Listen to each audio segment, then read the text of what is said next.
नमस्कार दोस्तों, 7 जनवरी 2025 को वैसे तो 4 आईपीओ आप लोग के सामने आ रहे हैं, लेकिन 2 आईपीओज़ की काफ़ी चर्चा चल रही है, कैपिटल इंफ्रा ट्रस्ट और क्वाड्रेंट फ्यूचर टेक लिमिटेड की। इन दोनों आईपीओ के बारे में हम लोग डिटेल में बात करेंगे, इनके थोड़े बिजनेसेस के बारे में समझेंगे। साथ ही हम लोग ये जानेंगे कि क्या इन आईपीओज़ में इन्वेस्टमेंट करना सही होगा कि नहीं। साथ ही हम ये जानेंगे कि आईपीओ में आप लोगों को कितना मिनिमम मैक्सिमम इन्वेस्टमेंट करना पड़ेगा और कितने शेयर्स ये बेच रहे हैं, कितनी प्रमोटर्स या फिर जो ऑलरेडी एग्जिस्टिंग इन्वेस्टर्स हैं वो शेयर कर रहे हैं। क्योंकि ये ज़रूरी होता है जानना कि अगर कोई भी कंपनी के एग्जिस्टिंग या फिर जो ऑलरेडी इन्वेस्टेड हैं या फिर प्रमोटर्स वो अगर शेयर बेच रहे हैं तो कहीं ना कहीं कंपनी में ऐसा लगता है कि उनको फ्यूचर ग्रोथ नहीं दिख रहा है। तो ऐसा क्या चीज़ें हैं वो सब कुछ हम लोग इस वीडियो में बात करेंगे। तो आईपीओ में अगर आप इन्वेस्टमेंट करने जा रहे हैं तो एक बार ज़रूर देखें। सबसे पहले तो अगर हम आईपीओ डिटेल की बात करें तो आईपीओ 7 जनवरी को ओपन होगा और आईपीओ की जो क्लोजिंग डेट होगी वो 9 जनवरी को होगी और अलॉटमेंट आप लोगों को 10 जनवरी को मिलेगा। और रिफंड यानी कि जो आप लोग इसमें अपना पैसा लॉक किए होंगे, मैंडेट क्रिएट किए होंगे, वो 13 जनवरी को आपके खाते में वापस से खुल जाएगा अगर आपको शेयर नहीं मिलता है तो।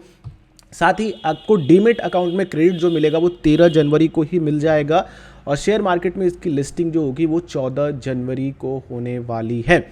तो ध्यान रखने वाली बात यह है कि ये डेटें चेंज हो सकती हैं। बाकी अगर हम लोग क्वाड्रेंट फ्यूचर टेक के आईपीओ के बारे में स्पेशली बात करें तो इसमें आप लोगों को 275 से 290 रुपए का प्राइस बैंड रखा गया और कैपिटल इंफ्रा ट्रस्ट में 99 से 100 रुपए का प्राइस बैंड है। और इसमें आप लोगों का जो पैसे इकट्ठा किए जा रहे हैं इन कंपनीज की तरफ से वो अपने लगभग 290 करोड़ रुपए शेयर्स बेच करके पैसा इकट्ठा करना चाह रही है। और कैपिटल इंफ्रा 1077 करोड़ के शेयर आप लोगों के सामने अपने बेचेगी आईपीओ के थ्रू।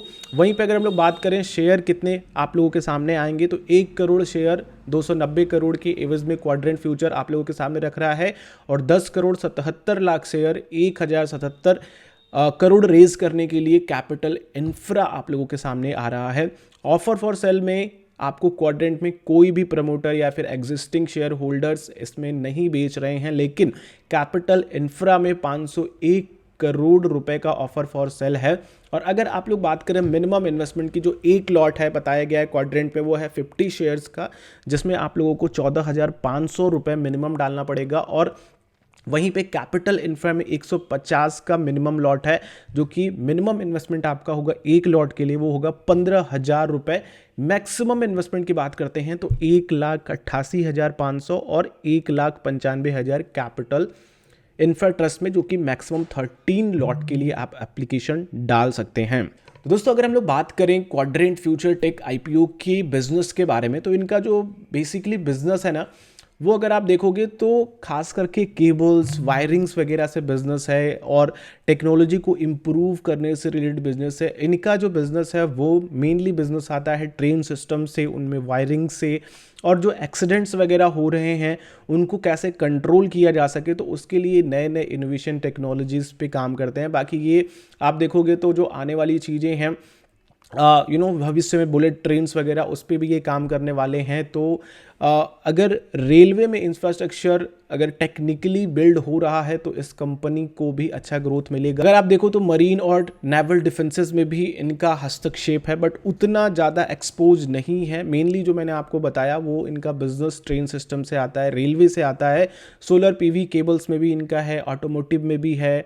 अगर आप ट्रेन कंट्रोल सिस्टम में देखोगे तो उनमें इनका मेन बिजनेस है, इलेक्ट्रॉनिक इंटरलॉकिंग सिस्टम है, वायरिंग हार्नेस अगर आप देखोगे तो किस तरीके से वायर को मैनेजमेंट किया जा सके और किस तरीके की केबल्स जो मेनली हैं केबल्स किस तरीके की यूज़ किया जा सके, किस टेम्परेचर पे, इन सभी पे ये रिसर्च करके वो सारी चीज़ें करते हैं।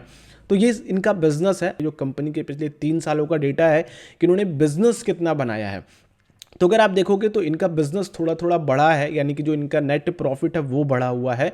अगर आप यहाँ पे देखो तो मार्च 2022 तक इनका जो टोटल एसेट्स था उस पे इन्होंने जो रेवेन्यू जनरेट किया 112 करोड़ के टोटल एसेट्स पे वो 104 करोड़ रुपए का रेवेन्यू जनरेट किया, जिसमें इनका प्रॉफिट जो है वो आफ्टर टैक्सेस 1.94 करोड़ में बना हुआ है।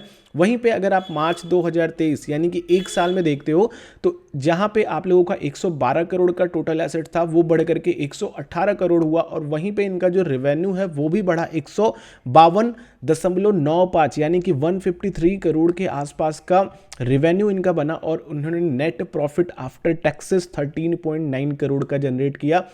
वहीं पे आप देखो तो इनका दोबारा से एसेट्स 2024 में बढ़ा है जो कि 142 करोड़ रुपए हो गए, और इन्होंने रिवेन्यू उतना अच्छा जनरेट नहीं किया, अप्रॉक्स लगभग सेम ही जनरेट किया पिछले साल के 151 करोड़। लेकिन अगर आप लोग प्रॉफिट देखोगे तो प्रॉफिट इनका बड़ा है, जहां पे 13.9 करोड़ का था अब यहां पे 14.71 करोड़ रुपीस का है।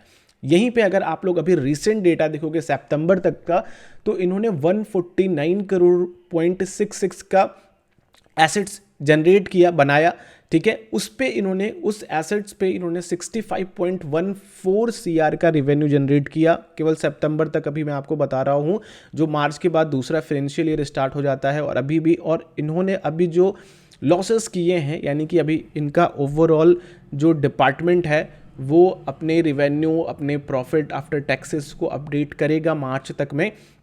तो अभी फिलहाल सितंबर तक का जो डेटा है उसमें इन्होंने 12 करोड़ रुपए का लॉस दिखाया है जो इनका प्रॉफिट हुआ है टैक्सेस वगैरह पे करने के बाद, जो नेट प्रॉफिट है। देखो इनकी स्ट्रेंथ क्या है, ट्रेन कंट्रोल सिस्टम, जो भी उसको इन्हांस किया जा सके, जो भी ट्रेन मास्टर इन्हांसमेंट जो चीज़ें आपको दिखती है उसमें सेफ्टी को कितना इन्हांस किया जा सके, जो कि नए नए इनोवेशंस करने हैं, तो ये इनका एक स्ट्रेंथ है कि ये इन पे काफ़ी ज़्यादा फोकस्ड हैं। और सबसे बड़ी चीज़ दोस्तों कि इनकी जो रेलवे सिग्नलिंग प्रोडक्ट है ये इनकी इन हाउस है, इनका कहीं भी अदर कंपनीज के साथ टाई अप वगैरह नहीं है, तो ये पूरा जो इनका रेवेन्यू है पूरा का पूरा इनके पास ही बचता है। बाकी रिस्क यही है कि अगर प्रमोटर्स अपनी आगे चल करके होल्डिंग्स को बेचते हैं लिस्टिंग के बाद तो कहीं ना कहीं इस शेयर्स में सेलिंग आ सकती है।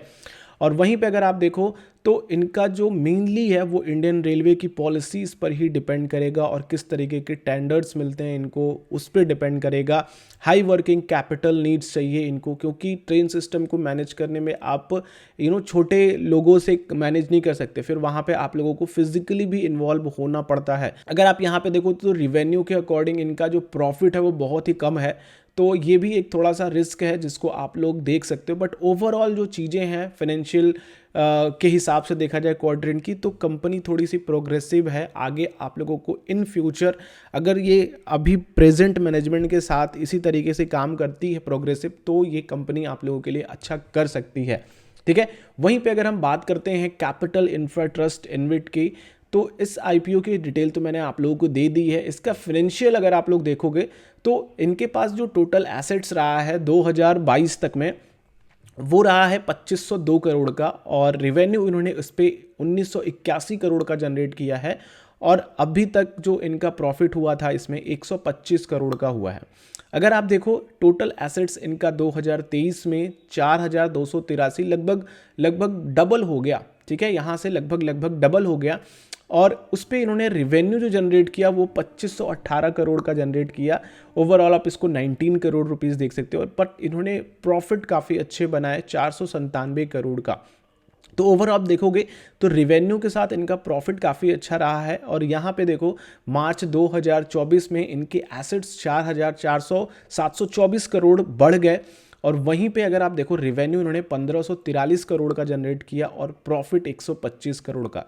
तो ओवरऑल जो इनका बेस्ट ईयर रहा है वो मार्च 2023 रहा है। मैं आप लोगों को बताता हूं कि ऐसा क्यों रहा है। और अगर आप देखो सितंबर 2024 तक का जो डेटा है 4905 करोड़ के एसेट से इन्होंने लगभग 792 करोड़ रुपए की रेवेन्यू जनरेट करी, और 115 करोड़ का अभी तक नेट प्रॉफिट पे बैठे हैं। यानी कि अगर मार्च तक में ये डेटा आता है तो ये डेटा और बढ़ सकता है, 200 करोड़ के आसपास ये डेटा जा सकता है। तो ओवरऑल अभी फिलहाल के लिए देखो तो पिछले ईयर से इन्होंने अच्छा परफॉर्मेंस दिया है, बट इनका जो बेस्ट ईयर रहा है मार्च 2023 रहा है। तो अगर आप लोग इस कंपनी के भविष्य के बारे में बात करते हो ना, तो ये बेसिकली कंपनी जो है ना वो NHAI के साथ मिलकर के काम करती है, रोड इंफ्रास्ट्रक्चर पे काम करती है। अभी ये लगभग 9 प्रोजेक्ट्स पे काम कर रही है और 7 स्टेट में काम कर रही है, और इनके प्रोजेक्ट्स की डिटेल इनकी वेबसाइट पर भी अवेलेबल है। इनमें क्राइसिल ने भी अच्छा खासा इनको रेट किया है, देखो AAA स्टेबल रेटिंग है।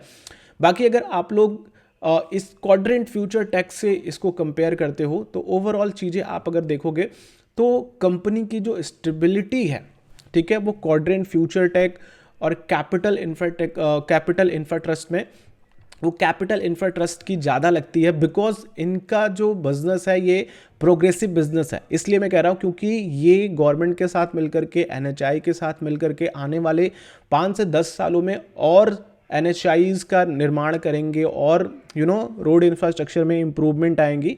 तो मुझे लगता है कि दोनों ही IPO आप लोगों के लिए बेस्ट हैं। आप लोग अगर दोनों अप्लाई करना चाहते हो तो दोनों ही कर सकते हो, क्योंकि दोनों की डिपेंडेंसी गवर्नमेंट की पॉलिसीज़ पे हैं। और ज़्यादातर अगर आप देखो तो नेशनल हाईवेज पे अभी गवर्नमेंट ज़्यादा फोकस करे। 2023 में भी आप लोगों ने देखा कि बहुत सारे प्रोजेक्ट पे काम किया गया, बहुत सारे हाईवेज बनाए गए, एक्सप्रेस वे को भी एक्सपांड किया गया। तो बहुत सारी चीज़ें हैं जो कि हाईवेज के ऊपर चल रही हैं और गवर्नमेंट की पॉलिसीज़ भी इसको लेकर के प्रोग्रेसिव है, ठीक है। तो ओवरऑल जो मुझे इन दोनों में बेस्ट लगता है वो है कैपिटल इंफ्रा ट्रस्ट, जिसका कि ओवरऑल IPO प्राइस बैंड है वो है 99 से 100 रुपये तक का, जिसमें आप लोगों को मिनिमम एक लॉट के लिए 150 शेयर के लिए बिड कर सकते हो, 15,000 रुपये का इन्वेस्टमेंट आएगा। बाकी हम दोनों को ही देख सकते हैं। अगर आप लोग IPO में अप्लाई करना चाहते हो तो ये है ज़ीरोधा की वेबसाइट, जहाँ से आप लोग डायरेक्टली आकर के, अगर आपके पास डीमेट नहीं है मैं नीचे लिंक प्रोवाइड कर दूंगा, डायरेक्टली आप अपना नंबर डालो, 5 मिनट के अंदर अंदर फ्री में आपका डीमेट अकाउंट क्रिएट हो जाएगा। पहले यहाँ पे चार्जेस लगते थे, लेकिन अभी फ्री कर दिया गया है। आप लोग यहाँ पे आओ और अपना डीमेट अकाउंट खोलो और इस IPO में अप्लाई कर सकते हो। अगर मैं आप लोगों को पूरे IPO की डिटेल बता दूं तो अभी फ़िलहाल 7 तारीख को 1, 2, 3, 4 IPO आपको देखने को मिलेंगे। तो चलो नेक्स्ट वीडियो में मिलते हैं। इस तरह की वीडियोज़ के लिए चैनल को जरूर सब्सक्राइब करना। बाकी ये वीडियो अच्छी लगी हो तो दूसरों के साथ शेयर करके इस IPO के बारे में अपने दोस्तों को भी बताओ कि अप्लाई करना चाहिए कि नहीं, और इन दोनों में से उनके लिए कौन सा बेस्ट हो सकता है। नेक्स्ट वीडियो में मिलते हैं। आप लोगों का दिन शुभ हो। जय हिंद।